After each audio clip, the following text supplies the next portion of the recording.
Atodinomby nosoratan'ny Lotara Valomanana.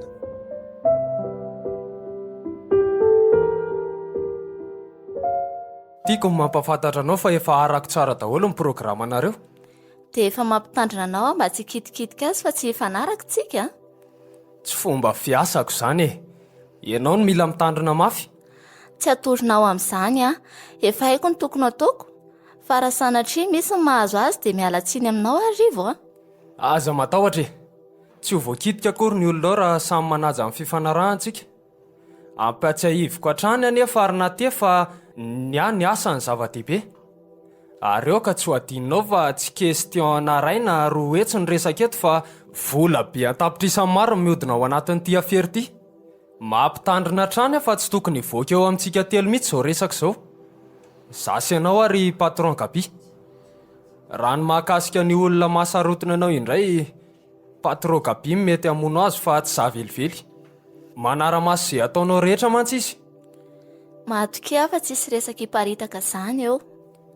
Izay zany e. Matoky anao miankina aminao ihany no mety hahavelona na hahafaty an'io olona io. Izay, tonga masika any aminao any ary hariva.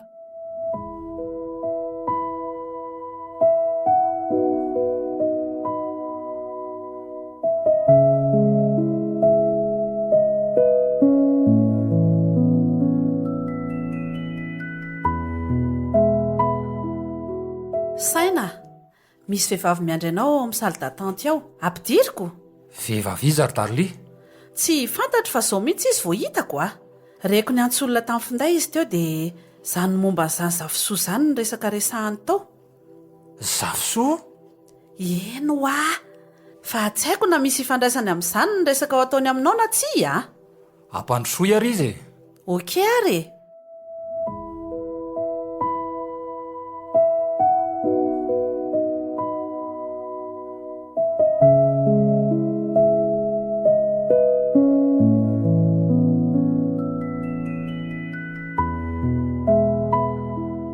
Miarahaba tompoko. Miarahaba anao, mahazo seza. Misaotra, madamina te. Raha tsy diso ianao le hoe Saina. Ie, izy indrindra. Fa ahoana ny nafantaranao Vao avy any Tomasina ny tonga eto Brickaville dia mitady olona afaka nampy araka ny fanadihadiana kely nataoko dia ianao mihitsy ilay olona tediaviko. Raha neto anivra ny Brickaville mantsy ray laza fa aty aminao ny toditodon'ireo olona manana olana saribahana tahaka ny angadinao mantsy hono izany. Nitady ny marina sy ny miafina. Amin'ny ankapobeny aloha ny tena ilain'ny olona dia ny ratsy voavahan'ny polisy ka apetraka izy ireo isan'ny dossier classé. Ka ento ny resaka ao fa mianao Ahoana re izany Izany hoe ratsorina nisy nakakeriny ny zanako vavikely vao 3 taona. Nantaliany anarany ary tsy iza fa le vadiko taloha ihany nakakeriny sy nitondra azy aty a Brickaville. Vadinao taloha? Dia inona ny takalo andrasany avy aminao? Hatreto aloha mbola tsy fantatro mazava izay tena tanjony fa vao teo mihitsy izy ny antsoa fa hoe ho avy any amiko izy anio alina. Anao inona any aminao? Tsy dia haiko loatra fa raha ny filazany dia hoe anao fifanarahana amiko hono. Fifanarahana? Raha azoko tsara izany tsy zanany le zaza? Mazava ho azy fa tsy zanany. Fa ny tena ilaiko ny fanampianao dia io fotoananay raha alina io. Olon-doza tsy mihoatra ny hamono mantsy izany lehilahy izany ka tena mampatahotra loatra ny eo aminy. Indrindra tsy fantatro ary mety tsy ho azo kekena velively ny zavatra ho takiany amiko. Ho takalo ny fanotsorana ny zanako. Nefa tiako ararotina amin'io fotoana io koa ny fanalana ny Nathalie eo ampelantanany. Fa efa nilaza taminao nga izy hoe ho avy miaraka amin'ilay zaza? Tsy nefa inoko fa ho azonareo atao tsara mamandrika azy ka ho voavonjy mora foana ny zanako. Andraso, reto meko anao avokoa ny vola rehetra aty amiko. Reo, rehefa azonao ny zanako dia omeko anao avokoa izay rehetra ho takianao amiko. Reko izay. Tsy manakolazaina aminao ankoatra ny hoe hiezaka anao izay azoko atao mba hiarovana ny ainao sy ny zanakao. Omeo any info rehetra fa andefa olona hijery sy hanara-maso akaiky an'izay ity io ny laharana telefonako, io koa ny anaran'ny hotely ary ny laharan'ny efitra misy aho, amin'ny valora latsy diso ny ora voafaritra fa hatongavany. Voaraiko reto fa mahazo matoky ianao. Ialdo mpiara-miasa akaiky amiko mihitsy no alefako ijery sy anara-maso ary indrindra hitandrony ianao raha sanatria mitombina tokoa ny ayahanao momba n'izany vadinao zany. Raha tahiny ka isy moa ny hirika ahafahana mamandrika azy, mazava ho azy fa iantso ahy Aldo ary tsy maintsy andefa renfort anampy azy a. Misaotra Melo, matoky anareo aho. Ialdo moa ny anaran'izy teo. Zay indrindra, aza manahy ianao fa olona efa ampitraika efa amin'ny raharaha toy izany Aldo e. Na zany aza miangavy anareo mba ho mailo sy hitandrina mafy. Araka ny voalazako teo manko dia tena tsy misomonko izany lehilahy zany. Efa nandrara tsy hampandremy polisy izy, ary izay indrindra ny antony hatongavako eto satria inoko fa tsy mbola fantany fisianareo. Averiko ihany hoe mitandrema mafy arak'izay azo atao.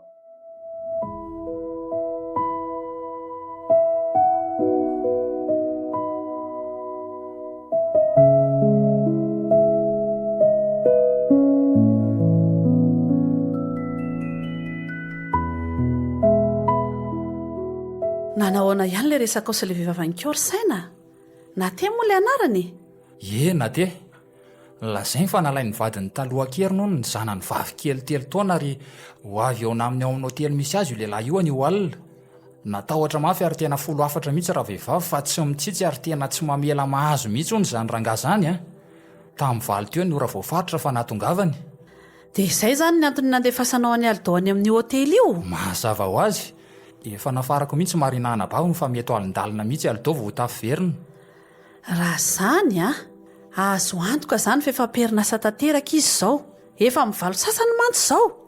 Miandro ny antso avy any aminy mihitsy io mialohan'ny andraisako ny fepetra rehetra e. Vitany Aldo io e. Ampafirin'ny afera efa natrehany zany. Raha izay fidinany fotony amin'ny raharaha fakanakeriny toy izao, ataoko fa angadiny Aldo zany e. Oay, andraso aloha fa commissaire Romile tia miantso anaty. Allô? Mihaino anao commissaire? Ahoana tsara hoe commissaire maty? Zany ve? Ok, ho avy any aho zao dia zao. Fa ahoana hony e? Taony ova be tampoka teo ny endrikao. Loza, maty nisy namoany teny andalina ho eny amin'ilay hotely aloha ny Aldo.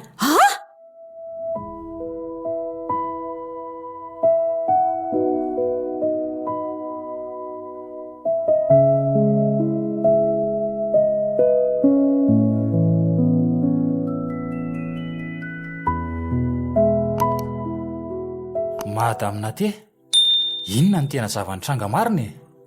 Tsy fantatro mihitsy fa ny azoko lazaina dia mbola tsy tonga taty amiko izany Aldo io arivo io raha ny fahafantarako azy. Mbola teny an-dalana ao atiziny nisy namono. Elakelatra ny 100 metatra miala amin'ity hotely toerinao ity ny namonoana azy. Ary tamin'ny tsato-kanso roa teo amin'ny tendany. Ary le vadinao nanao ahoana ihany? Ny andray za saingo tsy tonga izy. Tamin'ny valo ny fotoana meny aka nefa izao ary andro efa amin'ny 1 alina. Azonao antoka zany fa io vadinao taloha io no ao ambadiko zao. Tsy salasalany izany e. Fa ny tsy azoko dia hoe tamin'ny fomba ahoana ny nalalan'ny programantsika. Mahagaga. Zavatra ohatr'izao mihitsy nefa nanafarako anareo mba hitandrina mafy. Eny efa any amin'ny tranompaty zao ny razana. Raha ny filazan'ny commissaire Romile dia hoe miandro ny fitoriana hipetraka izy ireo dia hanomboka ny fanadihadiana. Dia sanatrika ho voaroroy amin'izao raharaha izao koa ve Mazava ho azy. Kanefa tsy misy antony tokony hampatahotra anao raha toa ka tsy mahalala ny inona momba n'izao vonolo izao tokoa ianao e. Ka ny momba ny Nataliana eny tena mampanahy be ahy e. Efa nandrara tsy laza amin'izana amin'iza mantsy ilay tsy vanina. Ary efa fantatry ny polisy zany momba ny fakanakeriny anjanakao? Hatreto dia tsy misy afa-tsy ianao ny anakinako ny momba n'izany. Ary raha mety aza dia oka tsy ho lazainao amin'izareo mihitsy zany. Na zany aza dia miororo loatra fa tsy mitombona mihitsy ny amin'ony avy hatrany anjanakao e. Engane, mivavaka ho azy Avelako ianao fa andeha hijery ny razana any amin'ny tranompaty aloha. Efa amin'ny 12 sy efany alina zao. Ho hitantsika eo ihany ny toyany e.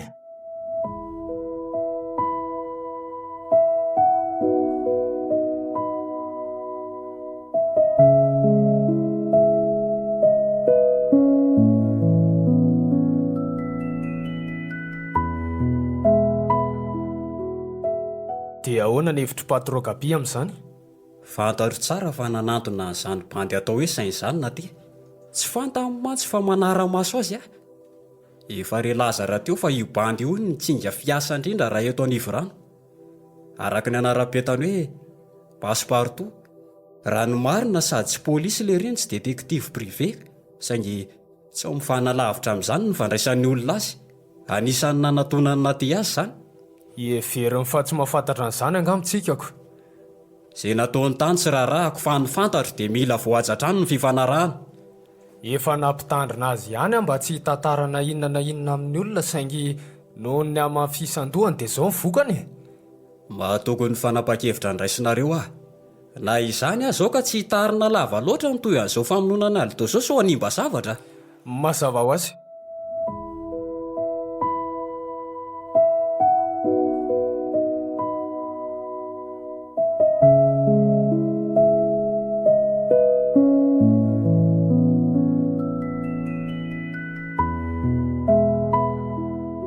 Saina ve ny tediavinao?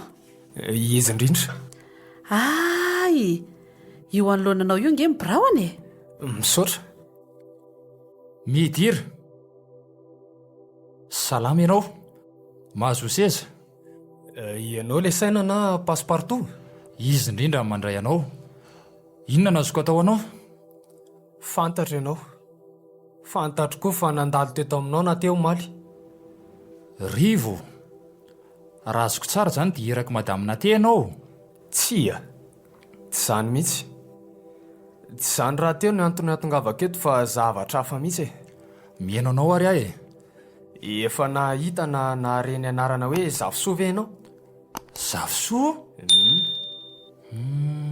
Eny e, efa nisy fotoana nahenoko an'izay ihany. Fa ahoana? Tsy zany mantsy fa ahoana re zany e. Raha ny marina saripady loatra le izy dia tsy tiako so isy olona hiditra tamiko ka ho reny ny resantsika. Eny fa na dia ilay sipa kely mpiara-miasa aminao teo iny ihany aza. Fa raha tsy mampaninona anao aleo mba tsy atao ambirao anao tsika no miresaka e. Inona ny tian'le ty atongavana? Tsy mahazava. Okey are. Tsy olana fa hoentiko atsy amin'ny hefitra ilana atsy ianao. Manarahana ahy.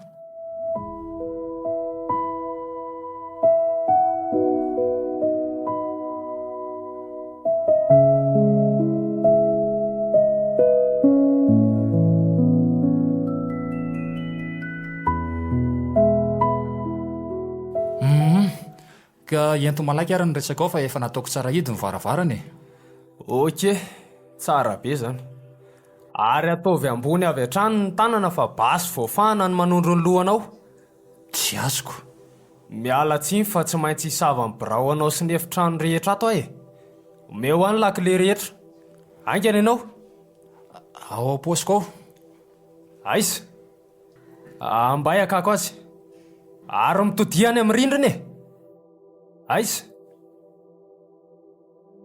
Hoay le ty e. Ohatra ny tselatra ny sotonany an'le basy tety an-tanako. Aza mihevitra ny anohatra tsony fa efa any aminao indray zao ny todika ny vava-basy a. Alatsao eo ambany daholo zay rehetra any aminao any. Malaky. Okey. Ity ny portafay. Ity ny finday. Reto ny vola rehetra ty. Zay. Okey.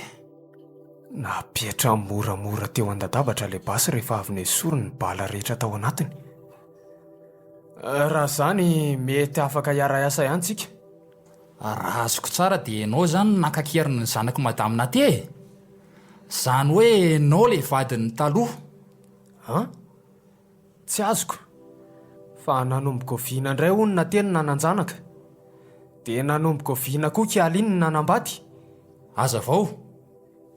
Zao vao azoko fa tena nampiasony na te indray ianao ary lainga avokoa ny tantaraina anao tato. Sofa reko zay. Ary raha zany sahako milaza aminao fa iny vehivavy mihitsy no namonina fatany aldo mpiara-miasa aminao. Azotsika resana amin'ny fotoana manaraka izany fa hono a. Iza le Zavosoa nolazainao fa antondianao aty amiko ary saika hisavanao ny tranoko sy ny biraoko mihitsy. Angamba tsy misy antony tokony hanafenana zany aminao satria hitako fa ho afaka hiara-iasa amiko ianao. Raha ny marina, lehilahy manandraraha amiko zafisoa. Voalaza fa eto brika villa ny fonenany ary tady info momba azy natongavako eto satria ny hoe veriko fa mahafantatra azy ianao. Efa herinandro izay tsy mbola nisy vokany ny fikarohana kanefa tena raha maika ny ilako azy. Inona ny antony hitadavanao an'io olona io e? Izay ihany aloha no azoko ambara aminao e. Io ny larako dia tsy hoe rehefa manakolazaina momba azy ianao. Izay fa andeha. Dre, fa inona ny tato? Fa inona ny nampiritona an'ilay rangahy iny? Misy zavatra tsy mazavazava mihitsy ifandraisan'iny olona iny amin'ny madamina te. Tiako raha an'io dia an'io ihany ianao dia manomboka manara-maso azy. Ireo navelany ao an-databatra ireo daholo ny taratasy momba azy e. Oke, voaray izay e. Fa saika nilaza taminao fotsiny aho hoe ny antso any tany amin'ny hôpitaly fa tsy maintsy alevina androany hono ny vata mangatsiaka ny Aldo. Zany ve? Mazava ho azy fa tsy maintsy ao amin'ny simitiera ihany ny andevenana azy e. Izay no lazainao amin'izy ireo. Ary mba efa nanahoana ihany marina ao? Hatreto aloha dia tena mbola sarotra ny ampionana sy hanamboatra ny sainy e. Normal raha teo izany satria i Aldo no mba sisa fianakaviany.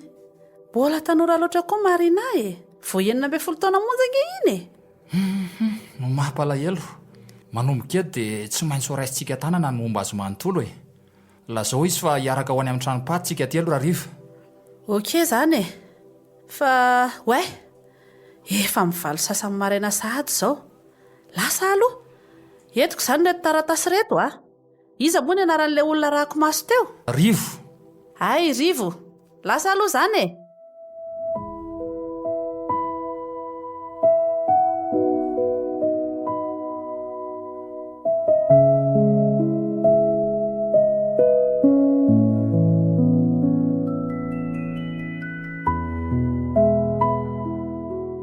Jiazoko fa ahoana nafantaranao an'izany? Tsy zany aloha izao ny zava-dehibe. Ka inona ny fanazavana azonao aroso amin'izany?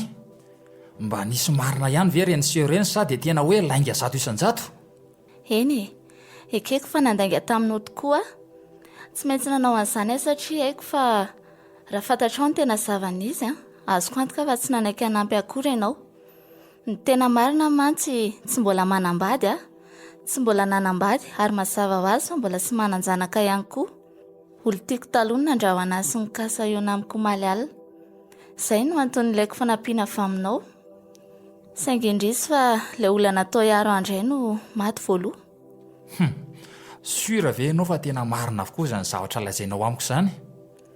Haiko fa tsy dia miasa saina loatra ny aminy komisera satria hatreto dia tsy misy mahafantatra izay tena fianakaviany ankoatra ny Marina anabaviny. Marina raha teo zazavavy vao 12 taona monja ka tsy afaka anao ninina manoloan'izao zava-misy izao e. Mazava ho azy arak'izany fa tsy nisy ny fitoriana. Kanefa aza matahotra ianao fa zany anao an'izany rehetra izany amin'izay fotoana mamety azy e. Raha ny amin'izay aloha ialako tsia fa tena tsy misy hidirako araka ny efa voalazako teo mantsy dia izay olo tiako taloha izay no azo antoka fa namono azy. Izay fa andeha e. Efa any aminao ny larako dia atsoa fotsiny ary rehefa vonona ilazy izay tena marina ianao. Tsy azoko fa marinina ankoatr'izay efa nitantarako teo mbola tiana ho fantatra e. Izay fa lasa e.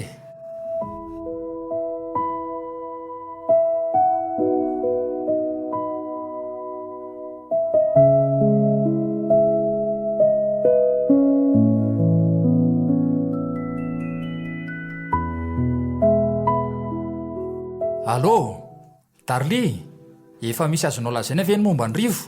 Ie, io maraina io izy tao amin'ny restaurant fino hitako fampiresaka tamin'ilay lehilahy atao hoe Gabi.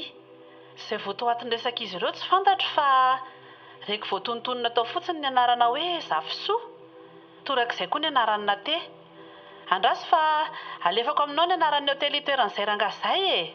Oke, misaotra. Gabi moa ny anaran'izy teo? Eno a. Raha azo atao dia fantaro misy kokoa ny momba azy mialohan'ny ionako aminy e. Vao amin'ny 6 sy efa maraina manko izao. Fa ezaka e.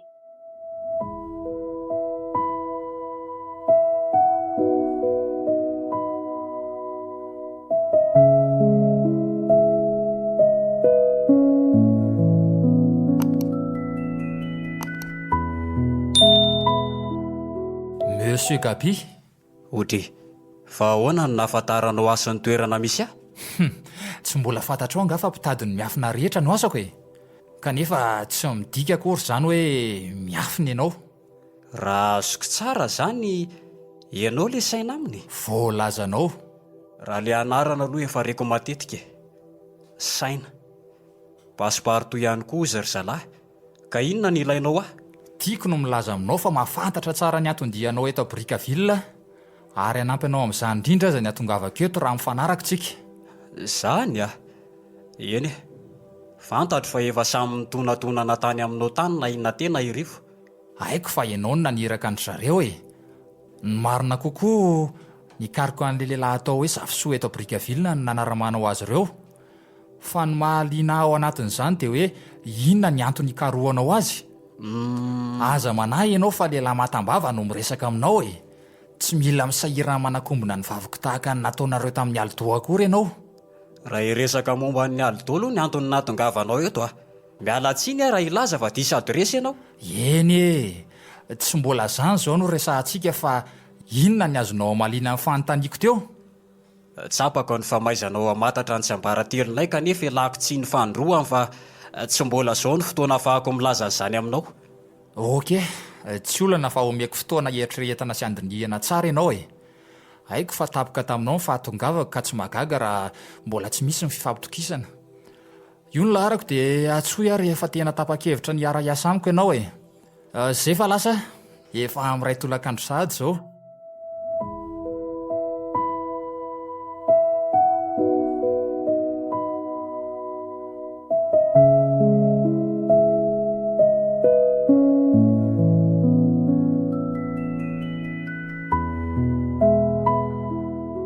Ahoanao Gabi? Nomeko fotoana nieritrretana ihany garainina dia fantatra aza hoe tsy maintsy antso ahy. Samy avy ny Tomasina daholo ihany anga izy telo reo e. Izay indrindra, hitady an'izany lehilahy atao hoe Zafisoa izany no atondian'izy ireo eto Brickaville ary noho izany afery izany mihitsy no antony nahatongavany natesy rivo tato amintsika. Mazava ho azy fa mbola izany ihany koa ny antony nahafatany Aldo. Mba jereo kely izany olona mandondony izany azafady. Monsieur Rivo, mandroso ianao. Avelako aloha nareo. Misy vaovao anga? Ny ametraka an'izany fanontaniana izany mihitsy izao ny atondihako aty aminao e. Toy n'le resantsika ankeo marainy. Raha ny vaovao aloha misy tokoa ary tena ilainao mihitsy ny mahafantatra azy. Zany ve? Hitanao ihany nga ny toerana misy an'ny Zafisoa? Tsy mbola zany mihitsy. Fa zao, mahafantatra ny olona manaramana sy naty aza matahotra ianao fa tsy mbola nanantona azy ahy e. Sarotra amiko raha teo ny anao an'izany. Afaka mifanaraka nefa tsika raha lazainao aho hoe inona marina ny tena antony ikarohanareo an'io olona io. Eny e. Marina tokoa aloha fa voakaramo izay.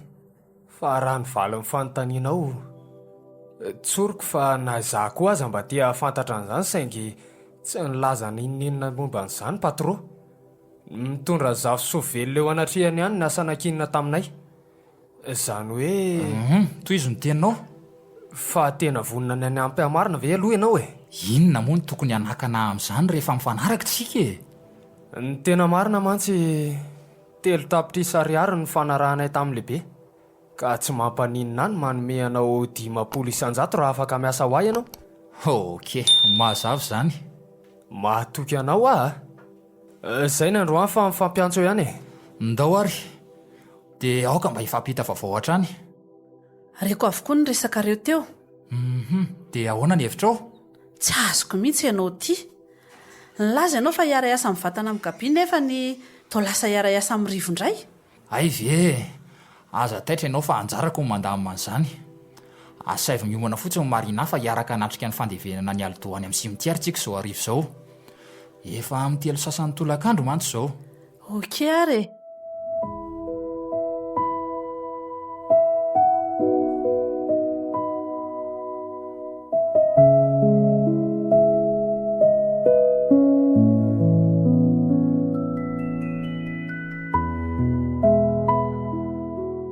Ka ahoana ry nate?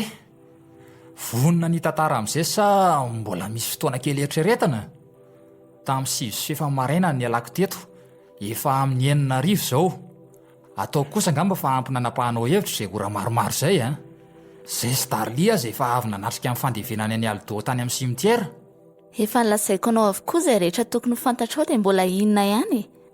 Efa hoe olo tiako taloha nikasa eo amiko alina ka izay ny antony ilako mpiaro avy aminao satria nandrao anahy izy. Raha ilazanao aho hoe mahafantatra tsara amin'ny fifandraisanareo sy rivo, indrindra moa ny afery ifandraisanao aminy. Inona ny fantatrao? Ny momba ny zava-soso ny firongony. Fantatro fa voaheraka hikaroka izay misy an'izany olona izany nareo. Raha azoko tsara izany dia efa tany aminao koa rivo. Ka na tsy tany amiko azy izy tsy maintsy fantatro foana izany e. Ka ahoana? Efa haiko angely izy saingy ianao mihitsy ny tsy tiako hanafinjavatra amiko e. Fa mahafantatra an'izany olo izany nga ianao? Tsy mbola. Saingy tsy ho ela dia ho fantatro izy ary tsy maintsy izany ahita azy voalohany satria efa manana info matevina momba azy. Eny e, tsoriko fa efa herinandro izay nikarohana ny zava-soa teto Afrikaville kanefa mbola tsy nahitana mangirana mihitsy. Roa tapitrisany fanarahany tamin'ny patro ka azoko atao manome anao ny 700 raha mifanaraka tsika. Ok, mazava izany. Tsy ho ela dia hiara hitan'izany rangahy izany tsika saingy aoka tsy ho araka rivo hoe miara-miasa amiko ianao a. Mazava ho azy. Fa hiverena kely no momba ny Aldo e. Inona ny mbola azonao lazaina? Ataoko fa efa fantatrao avokoa ny zavatra rehetra nafeniko. Matsikaiky ihany fomba fiasanareo sy rivo reto ka. Tena marina moa. Samy mihevitra mantsy nareo fa mahafantatra ny zava-soa. Ianao moa nahavatra namoron-dainga amiko mihitsy mba ahazoana manadiady mangina ny mpiara-miasa amiko. Vadiko taloha hoe zanako hoe fakanakeriny sy ny sisa. Kanefa raha ny marina dia ny amotipototra ny Aldo aty amin'ny hôtely misy anao ny tanjonao tamin'ireny fotoana ireny. Ny kasa haka renseignement tamin'ny Aldo ianao so mba mahafantatra ny zava-soa tokoa izay. Rivo indray nahavita nanambana basy mihitsy mba ahafahany misava ny trango sy ny birao akony. Tena mahatsikaiky. Marina izany kanefa raha ny antony nahafaty any Aldo tsoriko mazava fa tsy misy hidirako felifely.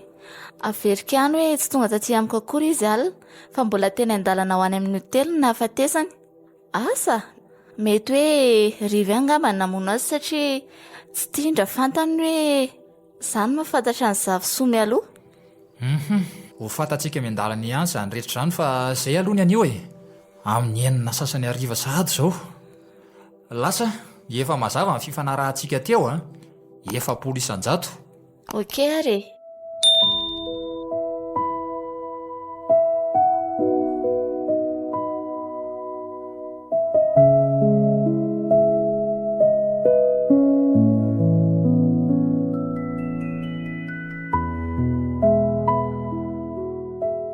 Io ny kafe raha isotro ianao e.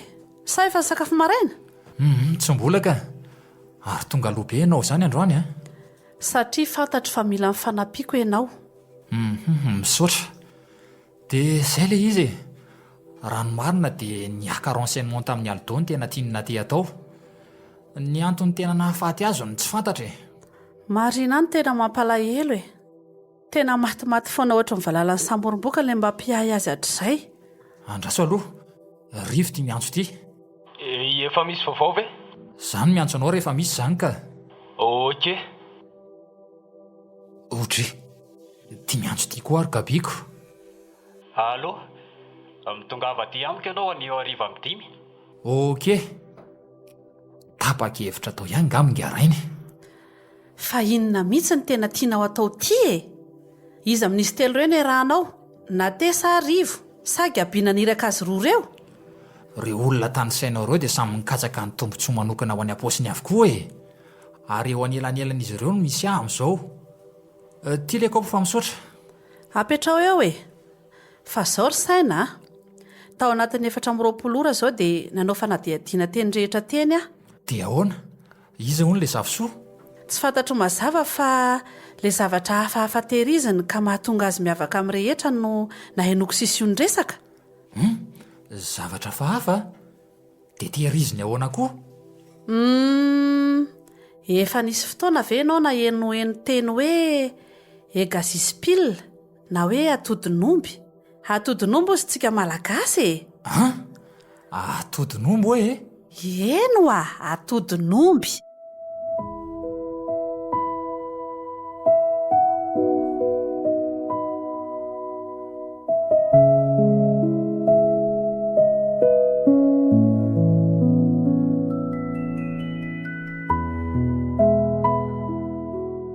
ka tonga eto a araky ny antsonao any keo amin'ny 5 ora katrokaraky mifangatahanao zao. dia namarina fotsiny raha tena afaka nampy amarina ianao na zanatra tiaka fanasy andaniny fotoanako fotsiny. Inona ny mampanahinao na ny antony ikarohanao any zafisoa aza nge efa fantatro inona mifatatrao na inona tesirivo aza mantsy tsy nampahafantariko an'izany mihitsy. ny atodin'omby izay nono maro fa mitondra rena sy fanambinana lehibe dia lehibe tokoa ny fitehirizana azy. Ny fiompiana azy nga moa rano marimarina kokoa fa ahoana no tsy efa nilaza taminao ve afa mpikaroka an'izay rehetra miafina ny asako asanay moa zany ary raha mbola misy aza ny zavatra tsy tianao haiko dia tsy maintsy ho fantatro ihany zany na dia afeninao hatrany amin'ny lalina indrindra aza. eny tsy apaka avy amin'izany fa mety ifanambina ihany ny fiaraha-miasa. ka lazao ary izay tokony ho fantatro inona marina zany zavatra izany ary inona koa ny misy tery finosiny. Eka zao ary hitako fa olona kinga sy azo itokisana ianao ka tsy mampanina ny mametraka anao isan'ireo mpiara-miasa amiko amin'ity averan'iray mandeha ity. Olazaika anao izay tokony ho fantatrao ka atongo lany tsara ary ny sofina. Atodin'omby eka zay spilina ho ny frantsay rizoara kosa ny ilazan'ny siantifika azy. Araka ny filaza dia zava-mananaina izy io ary avy eo ambavan'ny omby ny voahany. Voalohany izy ary manana endrika somary boribory tahaka ireny voasary ireny. Ny mampiavaka azy amin'ny karazam-biby rehetra dia le somary boribory endrika ary tsy ahitana na inona ankoatra ny volo ny vatany. Izany hoe tsy ahitana vava na maso na zavatra sahala amin'izany ety ivelany fa volo avokoa mandrakitra ny tena manontolo. Sarotra hita ny atodin'omby ary tsy ny olon-drehetra no afaka manana azy satria omby iray izay ao anatin'ny ray alina ihany no mety ahitana an'izany. Tsy fantatra mazava izay misy tery finosiny saingy kisokajiana ho isan'ny zava-masina izy. Fa ny tena mahasarobidy azy dia noho izy io inona fa mitondry harena sy fanambinana goavana ho an'izay manana anjara iompy azy. Mahazava ho azy anefa fa araka ny mahazava masina azy dia betsaka ny fomba sy ny fady tsy maintsy hajaina raha te hahita tombotsoa avy aminy. Raha azoko tsara zany aka ny atodin'omby eo ampelantanany zafisoa ny tena tanjonao satria ny fananany an'izany biby izany na tonga azo mpanan-karembe. Mazava ho azy kanefa raha ny fahitako an'izao toerana misy anao zao inona tsony hono mbola ilainao an'izany nao marina tsy mbola renao nga le fitenenana hoe raha ntsiry ny arena sy ny voninahitra ka arakaraka ny sotroana betsaka maika mampangetaheta. Azoko fa ny fanontaniana manitikitika dia hoe ahoana ny nahafantaranao fa miompy an'izany atodin'omby izany zafisoa. Joroko aminao aloha fa efa taonany maro izany biby izany no nitadaviko sy nanaovako fikarohany. Roa volana lasa izay niseraka ny tanterahako tany Andilamena. Tany naharenesako tsilontsofina momba an-drangah io satria raha ny marina dia tany Andilamena no nahazoany zafisoa an'le izy. Mahazava ka omeo ary ny info rehetra momba an'izany rangahy izany mialohan'ny hidirana amin'ny fifanarany. Raha ny ankoatra an'izay nolazainy natesirivanao tsy misy tsony ny azoko lazainy. Raha ny makasika ny fifanarahana sy ny fitsipy-dalaon'iray inoko fa efa fantatrao. Toy izay efa nampanatenaiko ny natesirivo ihany. Izany hoe 70 tapitrisa ariary ny miandranao raha ianao no tsara vita na vita amin'ny misy eo. Ny an'ny natesirivo moa no mitondra ny zafisoa velona somatsara eto anatrehako ihany no mifanarahako tamin'izareo. Ianao kosa manana safidy roa na zafisoa velona na ny atodin'omby velona no entinao eto amiko. 70 tapitrisa ariary hoy taminao teo. Izany hoe afolo eny amin'ny tokony ho izy izany satria 4 ka hatramin'ny 9 tapitrisa eo ihany ny sandan'ny atodin'omby iray. Raha ny tena izy anefa tsy varotra sady tsy vidy ny atodin'omby fa mijanona ho fahasoavana ho an'izay mahita azy voalohany. Mazava ho azy fa misy ny olona tsara vitana mahazo azy kanefa tsy mineriny dia mahasamby varotra azy amin'izany vidiny ambany dia ambany izany. Mahazava ny amin'izay fifanarahana izay. Manarak'izany ny direksion aoka tsisy olona fantatra ny momba n'izany atodin'omby izany mihitsy ankoatratsika sy anao rery ihany averiko ihany tsika sy anao rery Mazava ho azy e, na ny fiarahanao miasa amiko aza tsy tokony ho fantatry na tesy rivo mihitsy. Zay zany fa mahazo mandeha amin'izay ianao efa mahery 10 minitra sahady ny amin'ny 9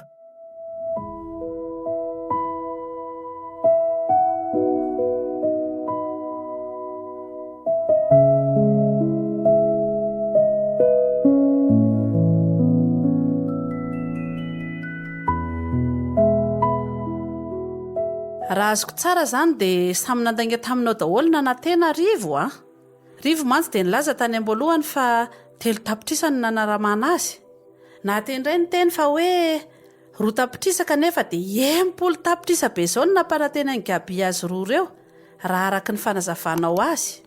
Normal be raha tsy nilaza n'izay tena marina tamiko izy roa e, satria araky ny efa nilazaiko anao hoe samy mikatsaka ny tombontsoa any am-paosiny ny tsirairay, samy fetsy tia teny e, ny andrombaka ny 10 tapitrisa tsy anombinana ny tena tanjon'izy roa ary samy tsy mihevitra ny fampizarana ariary aza. Na ny momba n'izany atodin'omby izany aza mazava ho azy fa efa fantatry na tesy rivo saingy odian'izy ireo mitapy e. Samy fety sy tia tena hoe ianao ary ianao io koa nga tsy ao anatin'izany ka. Eny e, tsy mandahan'izany aho saingy ny tanjona kendrena ny tsy itovizanay.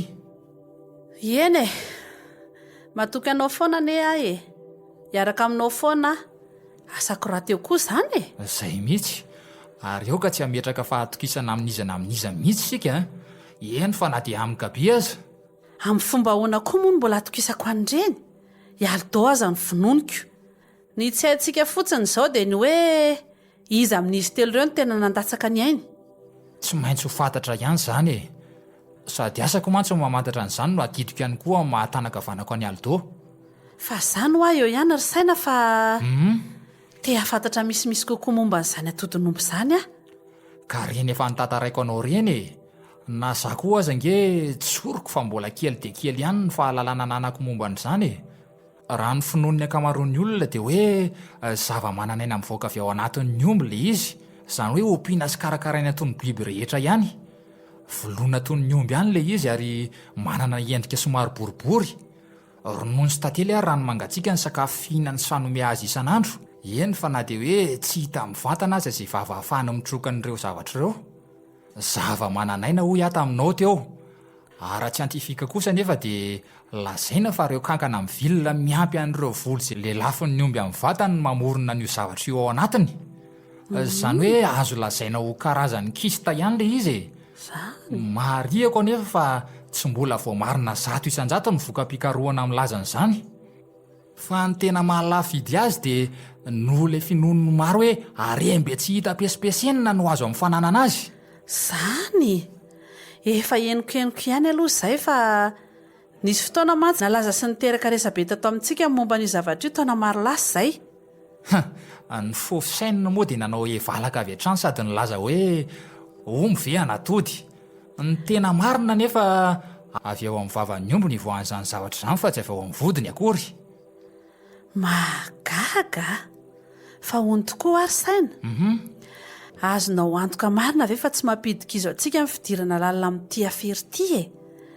Alatra mantsy ny tadiavin'ny gabi ho ataontsika ka sao sanatria gadragadra foana amin'izany. Tsy ahatorinao an'izany fa efa ny saina sy nandinika tsara taloha nanapahako hevitra ka tsy ampafiry ny afery efa nandraisantsika anjara io fa aza manahy ianao e. Matoky anao ahy e, saina koa nge ny anaranao e. Zany eo ihany fa aleo aloha iantso anaty a.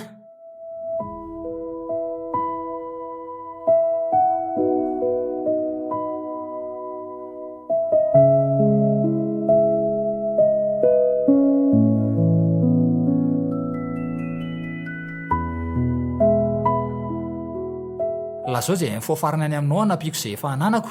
Atreto aloha tsy dia misy sivana firy. Tsy ura amin'izany a. Ka reny efa nilazaiko anao reny e. Reny aloha ny azoko ambara. Orina ty a. Fa hiara hiasa ve atsika sa tsy e? Ianao izany ange ka ohatra ny tsy mbola matoky anahy ihany e.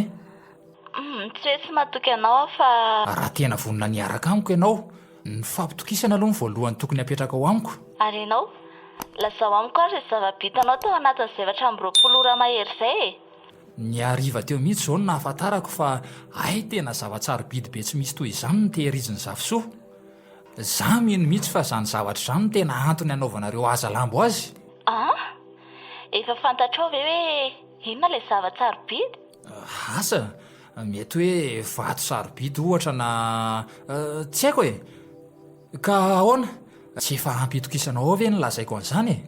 Za ange tsy hoe tsy mahatoky anao fa mba te hakatoky fotsiny hoe tena miasa marina ianao na tsy e. Za koa tsy mbola manakolazaina anao ankoatriny hoe efa tsy eto Brickville intsony ilay rangahy io. Efa ho herinandro ngamba izay. Fa lasa iza? Tsy fantatro. Ok ary, misaotra ny any amin'izany fotsiny ihany aza. Darly, avelako vetivety aloha ianao fa handeha. Hiezaka mantatra izay toerana nalehan'ny zafisoa raha tena hoe tsy eto Brickville intsony araka ny voalazany nateto koa izy. Amin'izao rehefa amin'ny 7 arivo izao ve? Ianao aza vao teo ny tonga avy any amin'ny Gabiko. Tsy hijanony elany fa aza manahy ianao ka. Aza mbola mody fa andraso ny fiverenako. Tao ariko.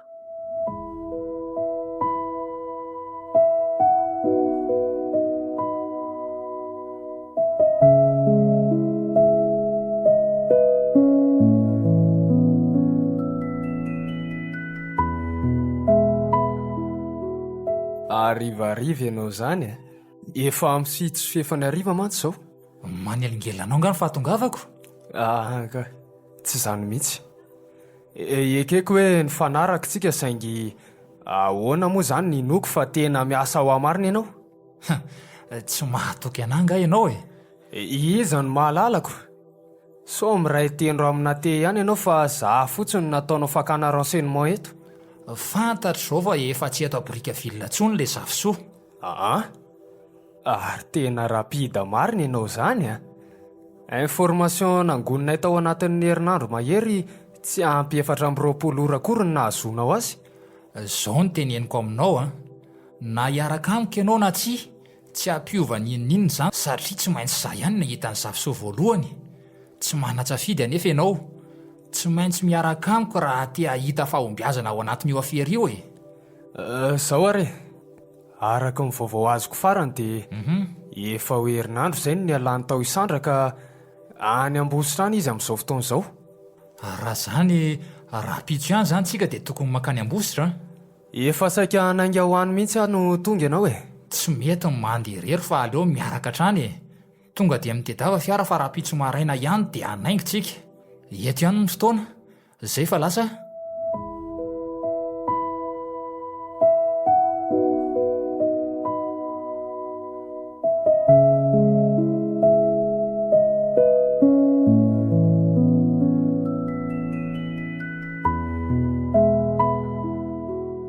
Allô? Ahoana? Araka ny filazan'ny rivo dia ao amin'ny fokotany Isandra no misy ny tranon'ny zafisoa eto Anivorano. Ka mba tiako raha mba hamarinanao zay raha mety. Fa angatsy afaka miandry rapitso e. Efa amin'ny 7 sasany ariva ane zaho e. Fitao aingana fa mbola misy zavatra hafa mpanaoviko anao rehefa avy any e. Endray arako.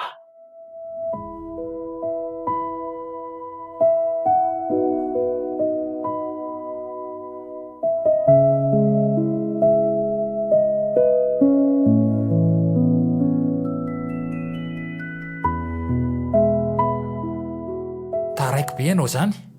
Efa amin'ny 6 ve ianao vao tafiverina avany e. Nakany adresin'ny zafisoa tany amin'ny fokotany lazainao io a. Nakany an-tranony aho avy eo.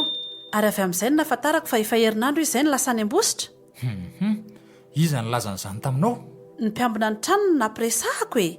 Ka na ena tesiriva range inoko fa efa samy resaka tamin'ireo mpiambin'ireo e. Raha izany miomana fa ny olona ihany dia alefako makany Ambositra ianao. Tokony efa any atoerana ianao raha pitso ariva ohatr' izao. Dia inona indray zany no lazainao amin'ny rivo? Aiko mantsy fa hampanantena pokaty azy indray ianao ilaza fa tokony hiaraka ao any Ambositra nareo rapitso. Anjarako ny mandamina an'izany fa nidianao rehefa avy eo aloha homanina tsara e. Rehefa tonga any ianao efa hainao ny toyany. Ok ary. Tonga dia vonoiny zany ny fiara sy ny mpamily hitondra. Fa raha fahatarany mantsy tokony efa tafaly eto izay amin'ny 7 sasany. Tsy andalo any an-trano intsony aho fa sao dia taraiky sady efa alina loatra koa zaoko.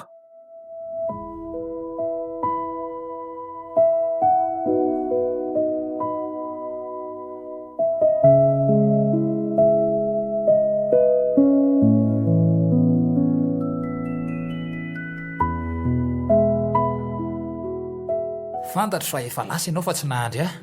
Miala tsiny fa tena tsy nahandry anao tsony a. Tamin'ny 3 maraina dia efa nanainga. Any Ambositra miona. Soava ty ary. Misaotra e. Efa haiko fa tsy araka amiko izany ianao. Tia miantso ity Darly. Allo? Ilaza aminao aho hoe efa mandalo eto Antsirabe izay izao. Zany ve? Vetivety nareo izany a? Vao amin'ny 9 maraina mantsy izao. Miezaka amin'ny mandeha mafy mihitsy fa maika ho tonga e. Raha tsisy ny sampona, raha toandro ihany izay dia migadona any Ambositra. Na zany aza mitandrema ihany sao sanatria hanao accident any a? Aza manahy ianao fa mifandimindimby hatrany izay sy mimpamiriko e. Ary ahoana ihany ozy rivo? Efa lasa hoana izy fa tsy nahandry ahy e. Za raha teo efa hainao fa tsy nihevitra niaraka amin'ny akory. Tamin'ny 3 maraina hoana izy niala teo. Ary mino ary afa mbola tsy lasa lavitra akory iny. Fa aiza ianao izao? Avy nijerana teto amin'ny hotelin'ny toerany a. Ny toerany? Fa lasa aiza koa izy? Lasa ny atsimotsimo any. Omaly hariva hoana izy nefa niala teto a Brickaville. Zany ve? Fa inona hono no kasainy atao? Asa, efa nezahako ny fatarina ihany ny toerana nalehany. Tapahako aloha ianao fa rehefa tonga indray aho miantso e. Okey ary. Aleo raisina indray ny antso manaraka. Na tety. Efa nitady tany amin'ny hotely nga ianao? Tany tokoa saingy efitra foana no mivataniko tao. Efa any Manakara izany ianao io? Fa ahoana no nalalanao an'izany? Fa nikasa ny andositra anay nga ianao? Eny e, voasaika ny tany anao mihitsy raha afaka makaty ianao. Mila mifanampianao mantsy a. Araka ny efa azoko mantsy dia efa tia Manakara hono Vavosoa. Efa fantatro fa tsy maintsy mila mifanampiako ianao satria tsy mahavita tena. Aza matahotra fa an'io alina ihany dia hikadina any e. Efa ety andalana mantsy aho io. Efa andalana? Raha azoko tsara nge zany dia efa niomana nenjika mihitsy ianao e. Mampaninona nefa izany e. Tsy zaranao aza ve? Dia ny fiaranao zany nentinao any? Tsika, fiara nindramiko ty fa ny lasa ny Darly. Zay izany, atsoy rehefa tonga aty ianao e. Okey.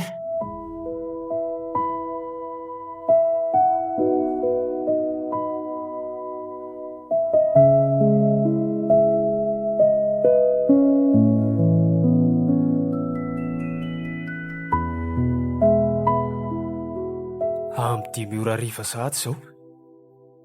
Marina no lazaiko tamin'ny saina fa tamin'ny 3 maraina tokoa dia efa nitafala tany Brickaville. Efa nilozako tanteraka Ambositra fa fianaran-tsoa indray izao no manomboka manangasanga. Ny fandalovako tao Ambositra no nahazoko ny information fa efa ho 3 andro izao no nidinan'ny Vavosoa ny fianara. Izany hoe efa tsy ao Ambositra intsony ny Vavosoa sy ny vady aman-janany. Efa lasa ny fianaran-tsoa indray. Raha nampozina ho izany, tsy nandany fotoana tamin'ity RN7 ity fa avy hatrany dia nanaraka ny RN11 mivantana ny fianara. Mahazava ho azy fa tsy ampahafantariko ny saina mihitsy ny tena zava-misy. Nanenenako dia ny fiara-miasa taminy. Mampanenina tanteraka. Any Andrainjato ny tanjony. Na izany ary aleo alamina ihany aloha sainsaina. Allo? Efa tonga any Ambositra nga ianao? Kely sisaka. Somary ratsiratsy koa ilay fiaran'ny faiko dia voatery miato matetika ny dia. Tongava soa izany ary. Misaotra e. Raha azoko tsara izany dia tsy nandeha mihitsy ianao. Aza manahy ianao fa tsy maintsy ho tonga ny foana amin'ny fotoana mamety azy e. Okey ary. Izay tianao ihany io.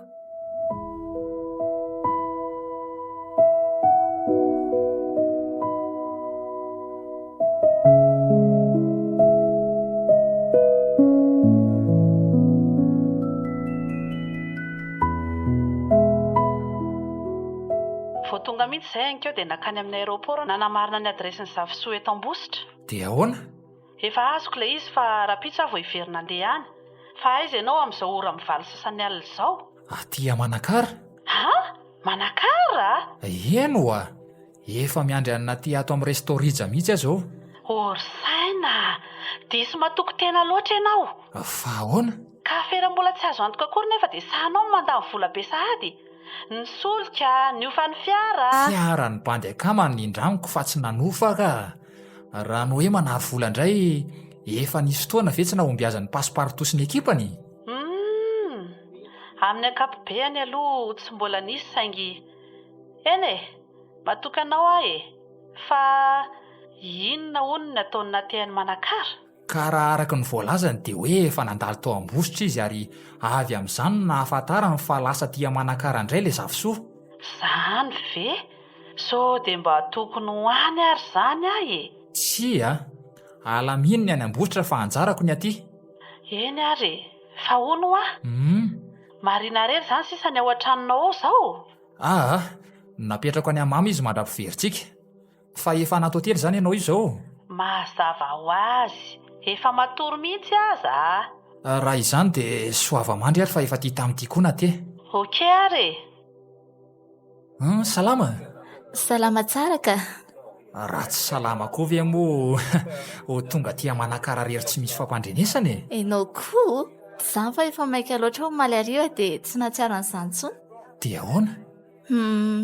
Efa niezaka nitady ilay adresy eto Manakara fa hatreto mbola tsy nisy mangirana mihitsy. Ka izay no ilaiko fanampiana aminao e. Ho hita eo ihany zany fa andao aloha any amin'ilay hotely toeranao. Efa amin'ny valo sy efa ny alina koa izao. Ndao ary. Sady mety lanaky ny diko koa izao ianao.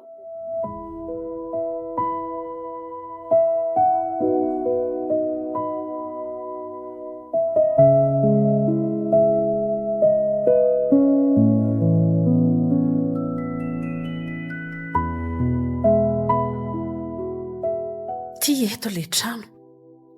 Tia izaho moa izany dia nahavita namorona baditra sandoka vetivety teoko. Miarahabo.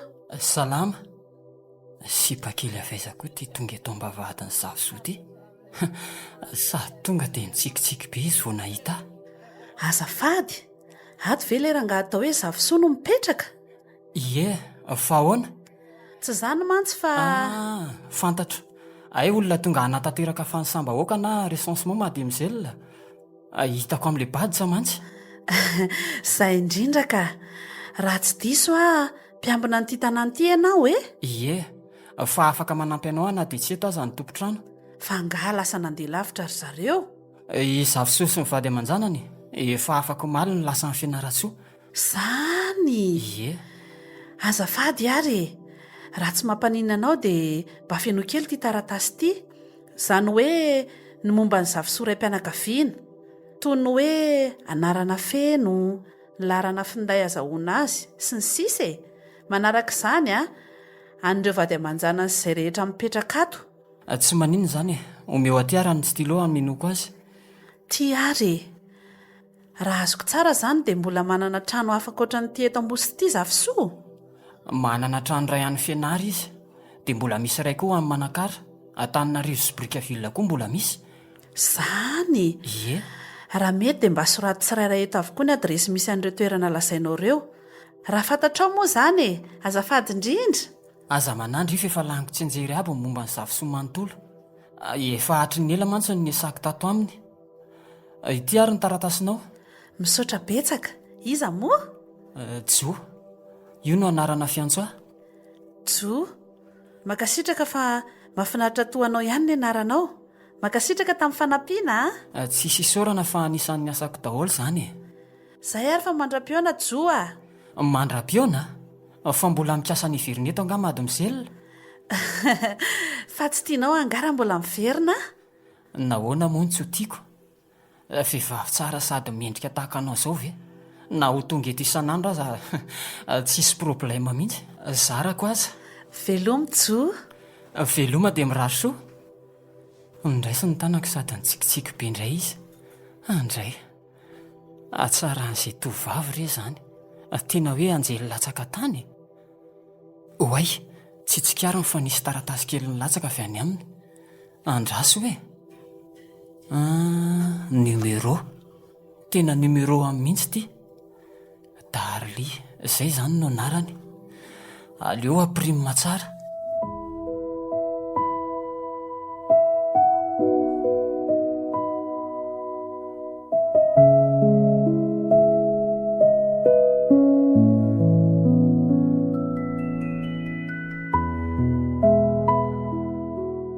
Allo?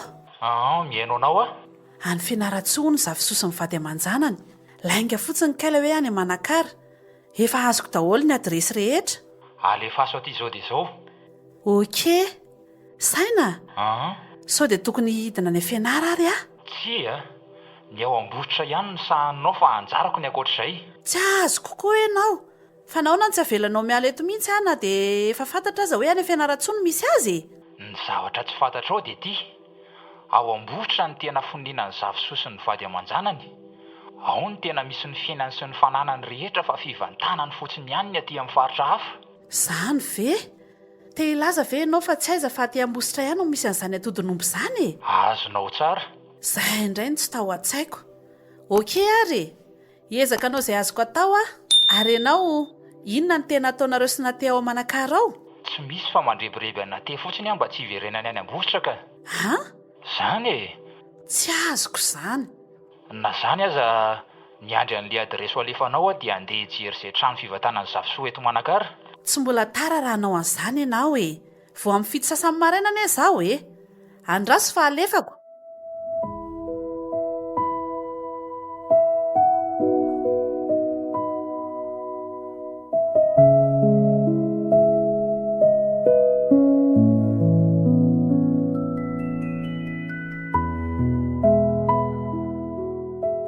Valo maraina sahady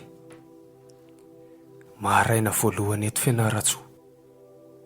Tsy nahavita ninina intsony amaly fa tena lanaka ny diko. Dia mihevitra tokoa mantsy ireny fa any am-bositra zao. Samy fety sika e.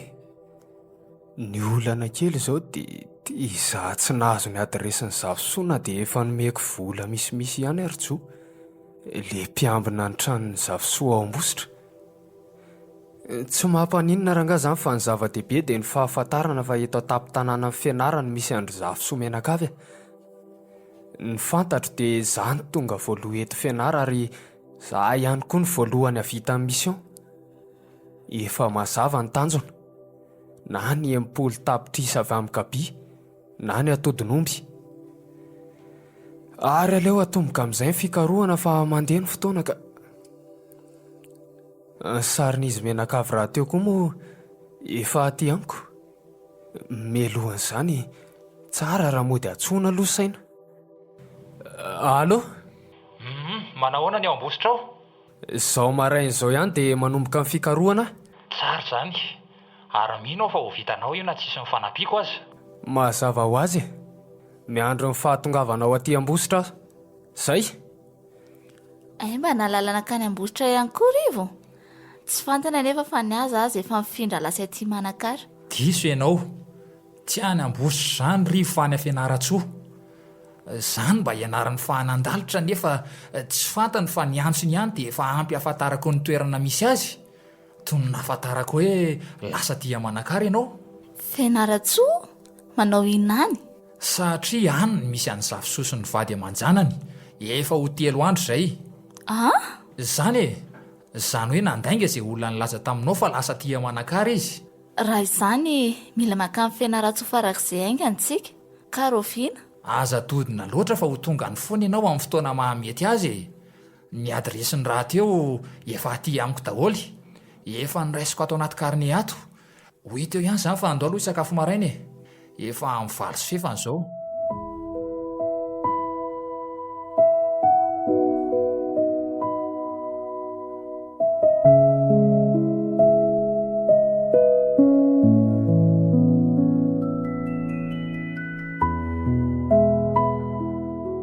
Mbola tsy ampy amin'ny 12 akory dia efa foana tanteraka ny efitranona te.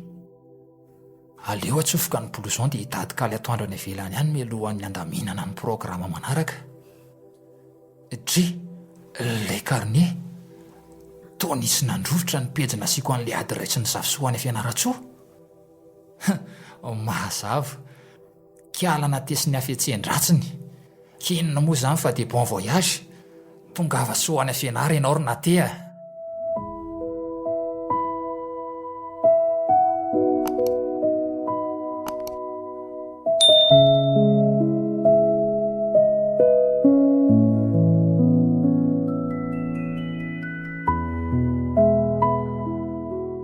dia tena natsonona tamin'ny nimero iny tokoa mantsy ary jo a. Tena navelako hatramin'ny asako mihitsy fa naleko namonjy ny rendez-vous antsika. Indrindra fa nilaza tamiko indri hoe afaka miara-miasa tsika. Ka efa izay tantareko anao izay ny antony ilako fanampiana aminao e. Fa ny antony mahatonga andrihikariko amin'ny patron Zavoso mbola tsy nolazaindry tamiko. Ka efa nilazaiko anao teo hoe na zaho koa aza tsy mahafantatra fa iraka fotsiny ny tanterahako. Fa hony tokoa ianao moa izany efa hatrinela ny asa tao amin'ny zareo. Tena efa ela. Ataona amin'ny maro ny efa nahafantarako an'ireo olo ireo ary tsy misy miafina amiko ny fiainan'izy mianakavy. Zany ny tiako ampahafantarinao azy ao dia hoe aiza ny toerana falehan'izy mianakavy matetika, indrindra ny any fianaratsoa satria moa any izao ry zareo. Raha ny amin'izay tena sarotra. Izy ireny mantsy tsy mba mivoaka rery izany fa tsy maintsy arahana garde du corps hatrany, indrindra fa ireo zanany. Izany eo ihany fa inona aloha ny sakafo tiandry hohaniny e. Efa ora fisakafoanana mantsy izao. Izay mety aminao dia mety amiko e. Okey ary, ndraha sy vetivety fa hijery an'izay aho. Allô? Mihainao a? Manahoana ny any? Mahafinaritra. Ny andro tsara, ny ranomasina tony sady milamina. Mba matotra rangaha fa tsy manana fotoana ihany aniana aminao ane ahy e. Efa hitako ny tranon'ny Zavosoa eto Manakary e. Tanàna foana. Tsy misy na dia mpiambina ray aza. Dia inona koa ny ankoatr'izay? Tsy misy fa natỳ izao ny lasa tsy nanao veloma. Lasa izy? Any Fianaratsoa. Vantany vao fantany fa any Fianara Zavosoa dia iny kiala ny lasa tsy retsaika tony saka. Tamin'ny 7 maraina hono izy niala tao amin'ny hotely ka asa. Mety efa ho tonga any izy izao. Fa angaha koa fantany ilay adresy nomeko anao e. Nga vitan'izay fantany fotsiny fa naly pejina niraisako azy aza nge nirovitiny dia netiny ihany e. Nao tia koa rangaha tsy mba malina mihitsy ka ho anao ange ny nandefasako an'ireny fa tsy ho anina te e. Planiny efa voamona avokoa ny afa aza mikiropaka ianao e. Tsy azoko. Ny ankanesany any Fianara ny tanjona. Manakana tsy ho any aminao mantsy ny fijanonany eto. Sa diso raha ilaza fa efa fotoana ilanao ny fanampiko izao. Izay indrindra ny netsoko anao. Nisy bandizay mantsy efa nanan-kiara iasa amiko raha amin'ireo mpiambina amin'ny tanàna ny Zavosoa lery. Ary inoko fa tena mahafanta-javatra betsaka mihitsy izy saingy mbola misalasala ny ametraka fitokisana amiko. Enao izao ny eritreretiko mahay manokatra ny vavaniko. Zany? Eny reko izay. Dia ahoana? Roviana ianao nanainga? Rehefa avy eo ihany ka. Atsoka ianao rehefa tonga any a. Okey ary tapahako fa efa iny taminy jo. Reto ary fa arosoko andriny sakafo e. Sakafo tena mampiavaka an'Ambosotra sy ny foko Betsileo reto. Mazotoa? Makasitraka letsy a, dia mazotoa koa ela.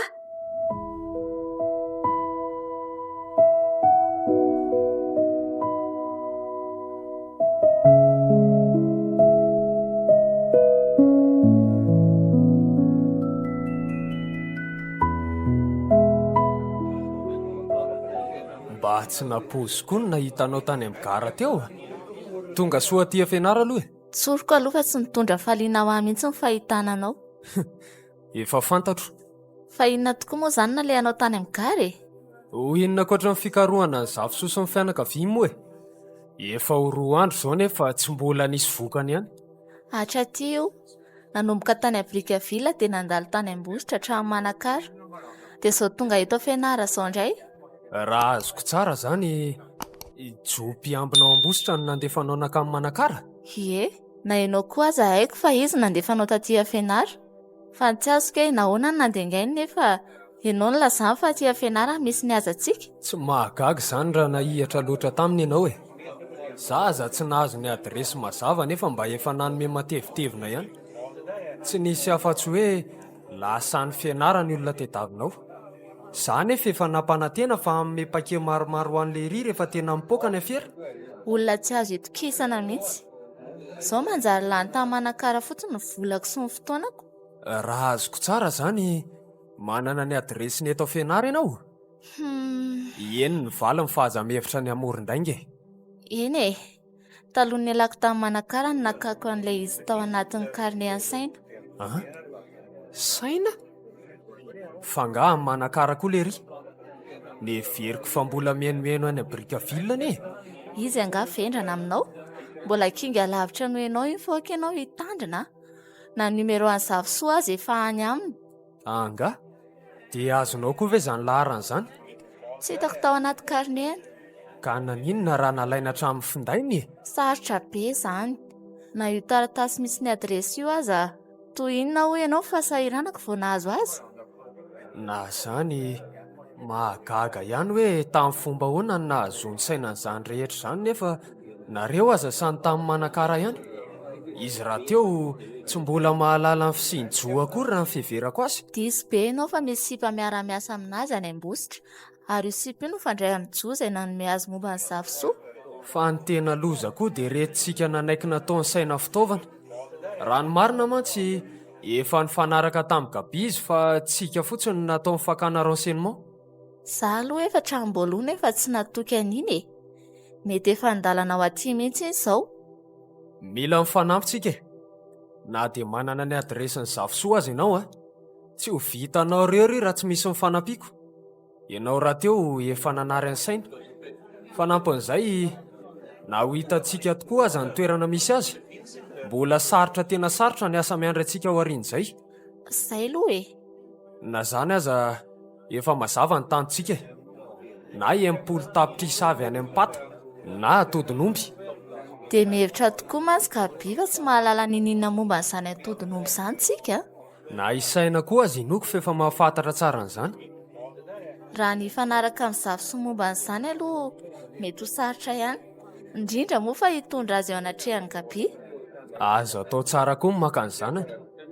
Manaraka ho azy ny rainy avy eo. Na zany na tsy zany anefa tsy maintsy mihetsika tsika mialohan'ny hahatongavany saina eto Fianara. Ary eo ko fantatrao fa ady ve antsika ilay iny manomboka eto. Raha ny marina aza ny idikizy mihitsy tsika nampiditra azy tamin'ity afery ity. Tena niteraka olana ao antsika mihitsy ny fisiny. Mangony fotsiny aza ny momba ny Aldo. Raha ny amin'izay indray aloha tsy misy idirako fa ianao no namono azy. Maninona? Za ahoana moa? Tandremo Eny e. Tsy fotoana firesahana an'izany izao. Ny asa ndeha atomboka dia mbola tsy tonga pasiparto sy ny hafetsehen-ratsiny. Meo any adresiny dia ndao manina ny paikady rehetra. Ny sarin'izy menakavy raha teo efa nomeny Jo.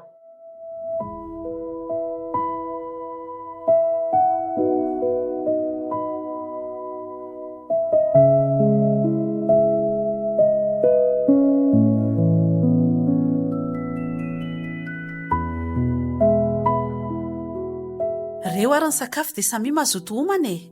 Misaotra e. Izy letso ny saina ary joa. Le mpiara-miasa amiko ny tantaraiko tamin'lahy iny. Pasiparto ihany koa izy ny olona sasan'izay efa mahafantatra ny fomba fiasany. Izy kosa ny joro saina. Namako fa vao etam-bositra sady efa nanaiky hiara-iasa amintsika raha teo. Faly mahafantatra. Ary ety am-piandohana dia irariko sahady mba hifanambina ny fiarahana. Nahoana moa tsy hifanambina rehefa misy ny fifampitokisany. Haiko fa mbola tsy sany laza zavatra betsaka taminao Darly. Noho ny fanajany ny asany izany fa aza atao magaganao e. Izay mba kely fantatry nefa efa noteneniko tamin'ny daholo. Isaoraka anao ny amin'izany. Ary inoko aza fa mbola vonona ny laza misimisy kokoa noho izay efa voalazanao ianao Araka ny teniko teo, rehefa misy ny fifampitokisana, mandeha ho azy ny zavatra rehetra. Lazao amiko hoe inona marina ny antony hitadiavanareo amin'ny patron zavosoa. Ho fantatrao ihany iny e. Fa mialohan'izany inona ny azonao lazaina any momba n'ilay atodin'omby? Inona tsara hoe atodin'omby? Haiko fa mahafantatra tsara ny momba n'izany zavatra izany ianao. Eny e, efa enkenky ihany fa zao vao tena azoko antoka amin'ny fisiny. Raha azoko tsara izany, izay zavatra izay no tena mahatonga anareo manao aza lambo amin'ny patron zavosoa. Mazava ho azy. Fantatro tsara fa miara-miasa amina tesiriva ianao nefa efa niezaka nitsotra taminao izay ka mba hanjaranao indray izao no manao toy izany aminay. Tsapako, ary tsoriko fa tena mahafinaritra amin'ny mahita olona tsotra sady mahatoky tahaka anareo izao. Marina ny teninao fa efa nanantona toy izao ataonareo izao koa na tesirivo. Saingy tsy mba nolasainy zareo tamiko mihitsy momba n'izany atodin'omby izany noho ny tsy fahatokisany ahy. Noho izany dia tapaka ny hevitra fa adaboko tanteraka amin'ny fiaraha-miasa amin'ireny fa aleoko manampy anareo. Ary aza matahotra fa anio dia anio ihany dia hanomboka hamantatra ny marina momba n'izay atodin'omby izay. Ary mety ho za mihitsy aza nanolotra n'izany io an-tananareo. Mialohan'izay anefa oka ho atao mazava tsara ny fifanarahana. Aza manahy ianao e. Tsy maintsy andray ny tampoka sasarina sahaza azy ny tsirairay rehefa samy mahavita ny anjara asany. Iny ary fa dia matoky anareo ahy. Zay fa andeha miantso anareo aho rehefa misy vaovao. Mandra-piaona. Ndao ary. veloma lesy joa raha pitsindray zany a lasa izy dre inona koa ty mampimeanao amin'izany fa nga tsy mahazo ny fanao veloma izay ka Eno ahy tsy teny betsaka. sy avelo zany hoanyka fa ono a naninona zany no lazainao taminy momba n'ilay atodin'omby tsy tsaronao nga fa tokony mijanona ho tsy ambaratelo tanteraka nge zany resaka izany e Tsy atoronao an'izany ahy tsy maintsy nanao an'ireny tsika raha tia azo ny fatokisany. Ary lanio ireo ambin-tsakafo ireo dia eto any amin'ny hotely ivatananao a. tsy lavitra ka atsy ambony atsy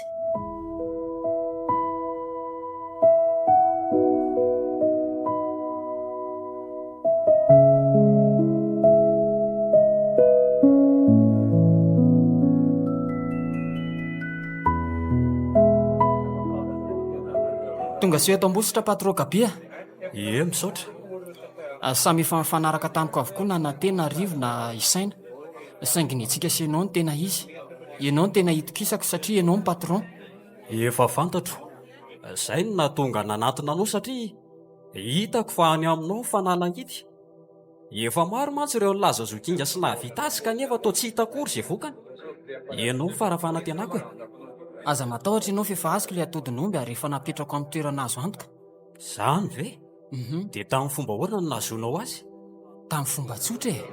Tao amin'ny efitran'ny zavy sy mivadiny no nahitako azy.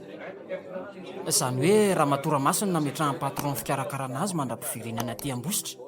Asa zao izay ho fahatairan'ny ramatoa iny rehefa tsy hitany eo amin'ny toerantsony ilay atodin'omby. Ramatoramasy? Ie. Mba mahatokotoky olona koa ilay mpampiasa anareo raha zany ka?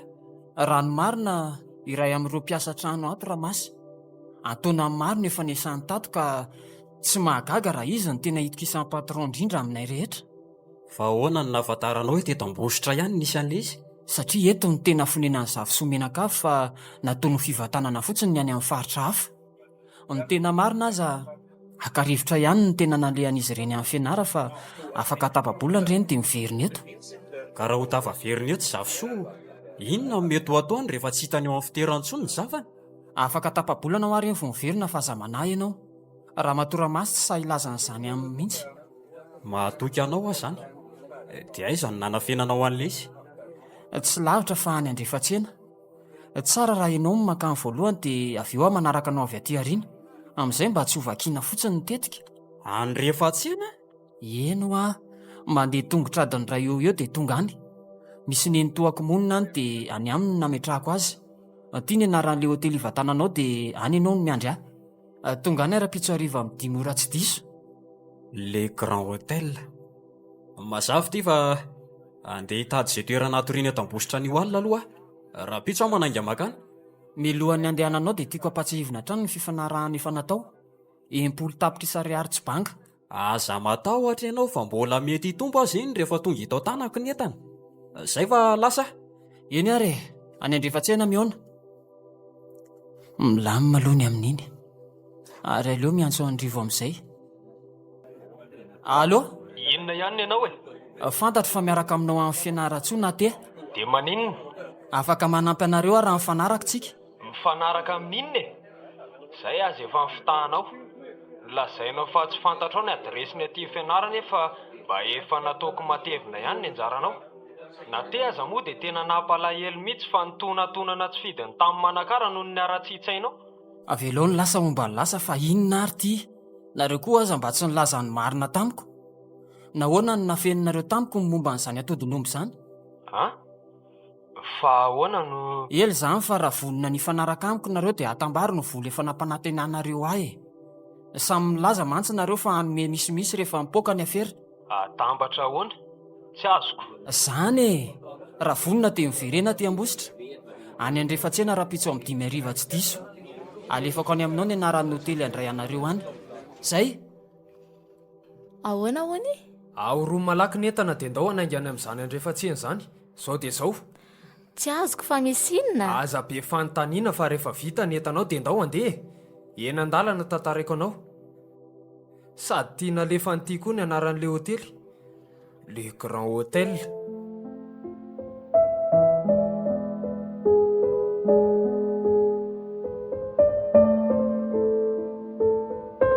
atody nomby nosoratan'ny Lotara Valomanana.